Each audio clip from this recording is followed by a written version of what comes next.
Bismillahirrahmanirrahim. Alhamdulillah wassalatu wassalamu ala Rasulillah amma ba'd. Ini adalah materi yang berkaitan alasan mengapa kita mempelajari sirah nabawiyah. Atau bisa kita katakan juga ini adalah faidah dari kita mempelajari sirah nabawiyah. Yang pertama, karena ini adalah bentuk at-tatbiqul amali lid-din. Penerapan secara amal, secara perbuatan untuk agama ini. Allah Subhanahu wa taala berfirman, "Laqad kana lakum fi Rasulillahi uswatun hasanah liman kana yarjullaha wal yawmal akhir, liman kana yarjullaha wal yawmal akhir wa dzakarallaha katsira." Sesungguhnya bagi kalian dalam Rasulullah Shallallahu alaihi wasallam itu terdapat teladan yang baik bagi siapapun yang menginginkan roja, menginginkan Allah dan hari akhir, dan banyak mengingat Allah Azza wa Jalla. Sirah Nabawiyah ini termasuk bagian dari agama, tetapi dalam bentuk amali, yaitu perbuatan.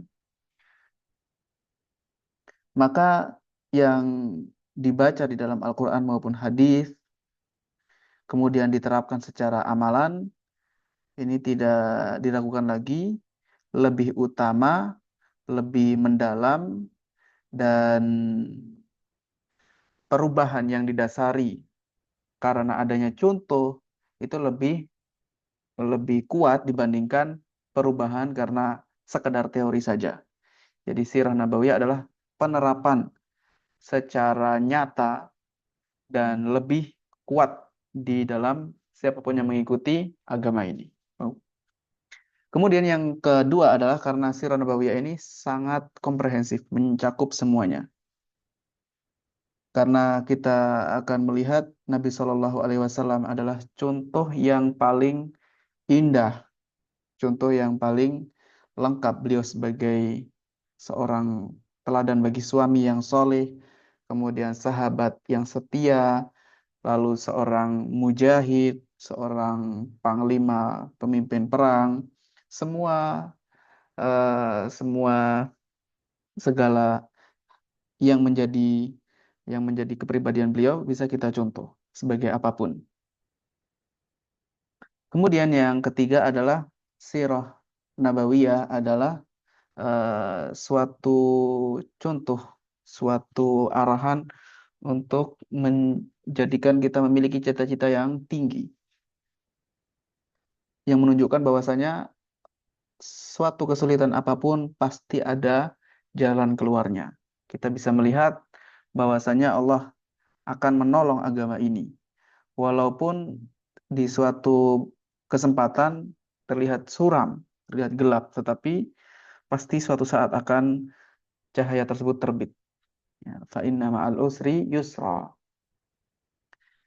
Kemudian yang keempat, sirah nabawiyah itu tidak hanya memberikan cita-cita saja, tetapi juga tanda-tanda akan datangnya cita-cita tersebut.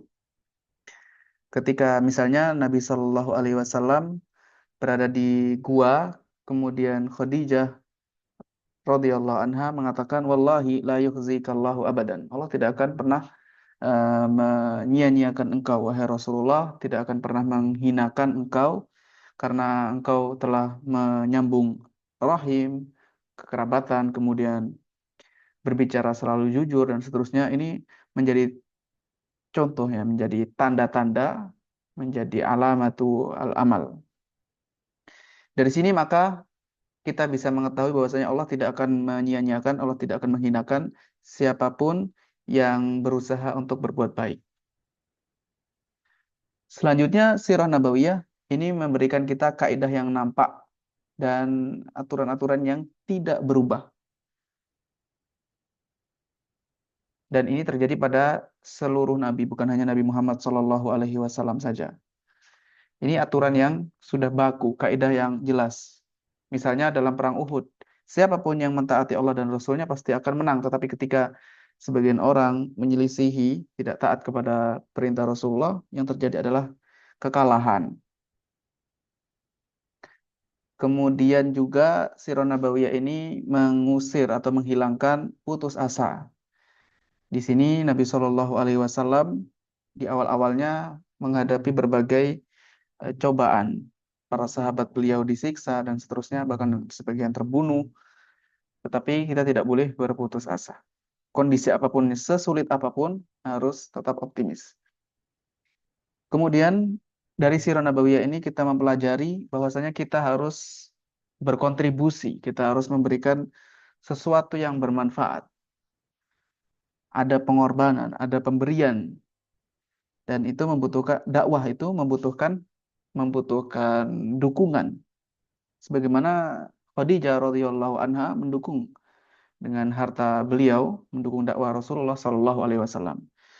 Lalu kita mempelajari juga bahwasanya pertarungan antara hak dan batil itu selalu akan ada dan terus akan terjadi sampai hari kiamat antara hak dan batil. Karena semenjak dahulu orang-orang Yahudi memusuhi Rasulullah itu akan pasti terjadi. Kemudian Sirah Nabawiyah itu adalah masa lalu, tetapi juga pintu untuk masa depan kita, supaya kita bisa menghadapi tantangan-tantangan yang akan terjadi di masa mendatang. Dari Sirah Nabawiyah juga kita mengetahui bagaimana Nabi Shallallahu Alaihi Wasallam menyusun atau mengatur suatu negara, bagaimana politik beliau, interaksi beliau dari setiap kelompok-kelompok yang ada di masa beliau, politik luar negeri maupun dalam negeri. Kemudian di dalam Sirah Nabawiyah juga kita mempelajari bagaimana Nabi Shallallahu Alaihi Wasallam mentarbiyah, mendidik para sahabat yang berbagai macam latar belakang mereka dan berbagai bentuk tabiat mereka, ya, bagaimana Rasulullah SAW mendidik para sahabat tersebut. Kemudian juga dalam Sirah Nabawiyah ini memberikan contoh ke al-butulah al-hakikiyah, yaitu seorang pendekar atau seorang jagoan yang nyata, bagaimana seorang pemberani, batal, ya, bukan seorang pengecut, orang yang bertanggung jawab. Kemudian kita juga mempelajari ilmu berkaitan dengan peperangan. Peperangan itu banyak sekali faedah-faedah yang terkandung di sana.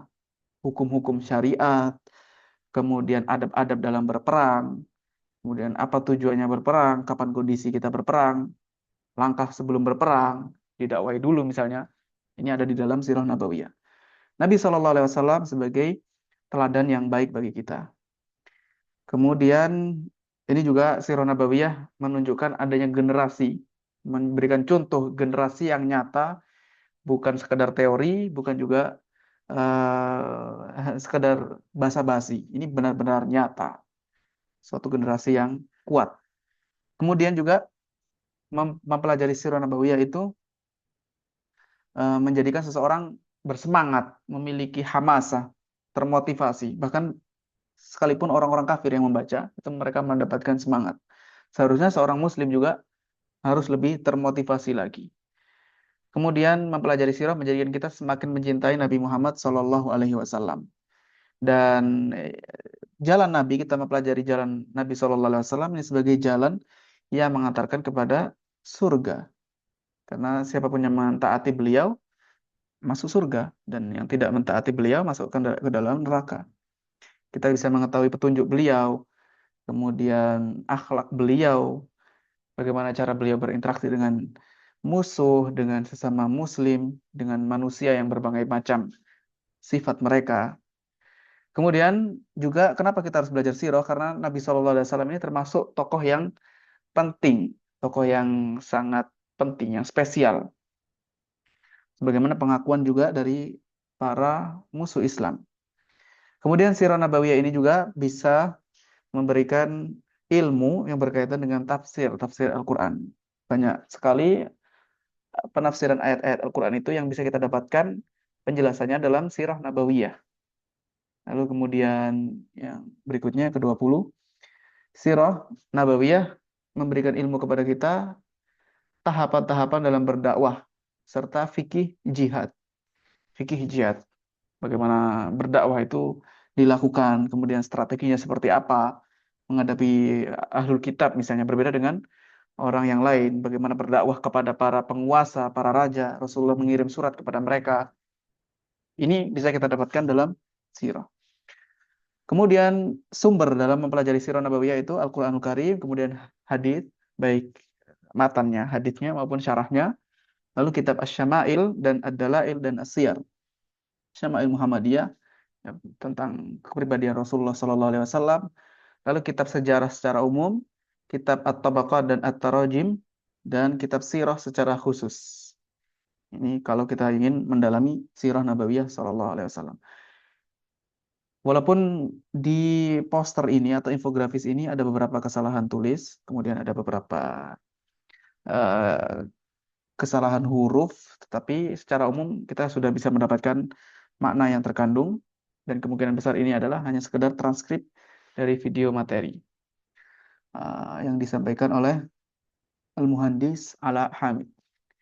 Semoga yang kita bahas ini bermanfaat dan kita termotivasi untuk mempelajari sirah nabawiyah lebih mendalam. Wassallallahu wasallam ala nabiyyina Muhammad walhamdulillahi rabbil alamin.